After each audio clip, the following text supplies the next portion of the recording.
Okay, this video is meant to help you understand what the CPS challenge is and how to get started in creating an account and actually loading pictures onto the challenge. So first of all, what is the CPS challenge? Well, it started in the fall of 2018, and what we were trying to get at is to give people some ideas on how to use their camera so that it didn't sit idle. So we would provide new topics every 2 weeks and ask people to submit pictures that went with those topics. Now, it was not meant to be a competition, but it was a way to display your work and possibly get some feedback from the other people who were in the group. So every 2 weeks, we would close out the old challenge and issue a new topic. And the main idea is that when you submitted photos to the challenge, those photos had to be taken during the 2 weeks while that challenge was active. You couldn't go back to old photos and load old photos. We wanted you to be using your camera. So what is the CPS Challenge group? Well, it's a group that was put together to be hosted on the Flickr platform to store and display the images that are submitted to the Flickr challenge. To get in the CPS challenge, you need a Flickr account, and that's free. You don't have to pay anything for it, although you can upgrade to a pro membership if you so desire, but you can get in for no charge. And you need to be an active member of CPS in order to participate in the CPS challenge. So the purpose of this video is to provide you some instructions, in particular for how to create a Flickr account. It's fairly easy to do. For how to upload photos from your computer to your Flickr Photostream, where your particular photos are stored, and then how to add photos from your Photostream to the CPS Challenge group. Now, there may be other ways to do this, but I'm going to show you a fairly simple way to do these particular tasks. I also want to show you just in general the layout of Flickr, at least enough to allow you to participate in the CPS challenge. I'm not going to show you everything that can be done in Flickr. So the first thing you need to do is get a Flickr account. So how do you do that? Well, you go to your browser, type in www.flickr.com, and when you do that, you will be set up with their login or sign up screen. So I'm assuming that you do not currently have a Flickr account, so we're going to go through the steps to sign up. So basically you hit the sign up button. If you already had an account, you'd hit the login button and log in with that account. So once you hit the sign up button, you're going to be brought to this screen where it asks for some basic information. Your first name, last name, how old you are, and that has to do, I think, with the types of things. I don't want minors looking at certain kinds of pictures. So your age, your email address, and a password that you would create. And once you've put in all that information, you hit the sign up button. And when you hit the sign up button, you will be given this screen. Basically, they're going to send a verification link to the email address that you provided, just to make sure that you are who you say you are. So it's going to send a verification to your email. And essentially, all you have to do is when you get the email, there'll be something that says, click on this to verify that this is in fact you. If for some reason you didn't get that, you can hit the resend button and hopefully it'll resend the email. Once you get that and you go ahead and sign on you log into Flickr with your account,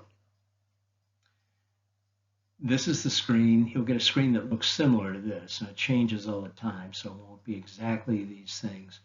But essentially, you will have a screen that allows you to see some things, some activities that are going on, and you could look at those if you wanted to but I'm assuming you're going to want to look at your own information.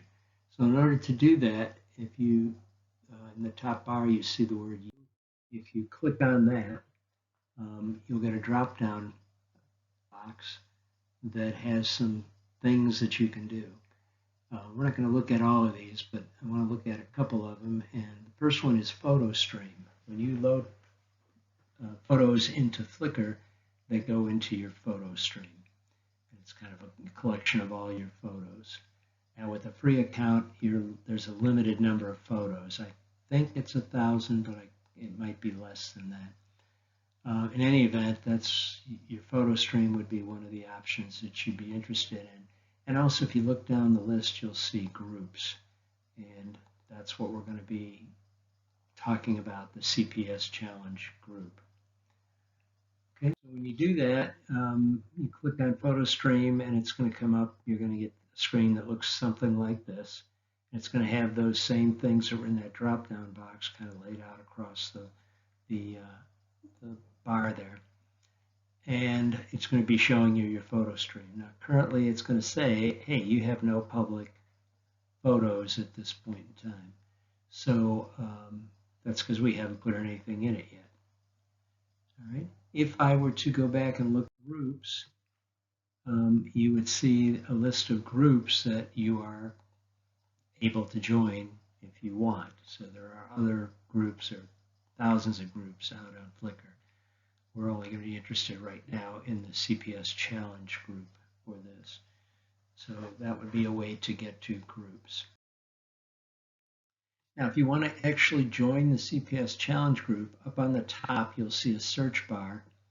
And so right after that little magnifying glass, type in CPS Challenge, and then click on Search Groups. And when you do that, you'll be brought to this page, and you'll see the CPS Photo Challenge group. And assuming you want to join, you click the Join button, and now you're a member of the CPS Challenge group. Again, this assumes that you are a CPS member, and I do believe it checks to make sure that's the case. Right. Once you've joined, if you go back and go to Photostream, again, we're going to see how you can actually upload photos into your Photostream and then get them from your Photostream into the CPS group. So we go to Photostream, and again, it says you have no public photos. But on the top, you'll see a little button that looks like a cloud with an arrow in it, and that will basically allow you to upload photos. So if you click on that, it will bring you to this screen. And in this case, it says you can upload 1,000 more photos and videos. So I guess 1,000 is the limit. And you can drag and drop those photos and videos. It will do videos. You can drag and drop them in if you want, but I generally just click the button, choose photos and videos to upload. And when I do that, it will bring up my hard drive, or where I have my photos stored. And I can go to wherever I have the photos that I want to upload and select the one or ones that I want to upload. So in this case, I'm going to select the picture, the black and white picture of the young lady looking out the window. So I would select that and hit open.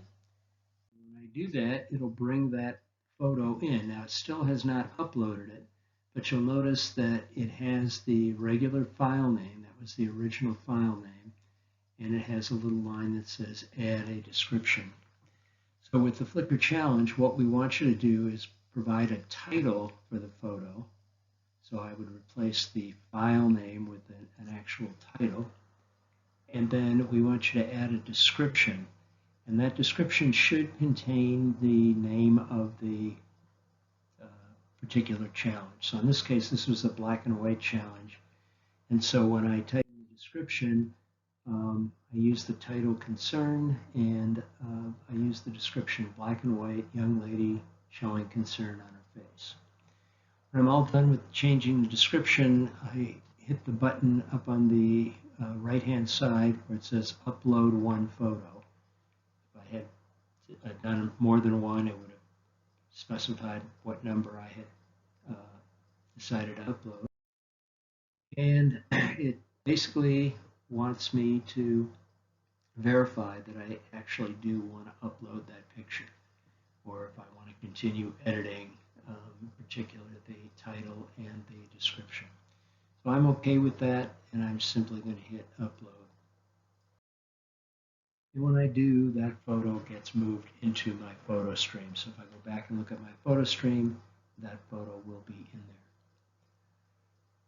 Now, again, there are other ways to do this, but once you get stuff in your photo stream, then if you want to add it to the CPS Challenge group, if you double click on the photo, it will bring up basically two screens. The top screen is kind of a larger blow up of your photo.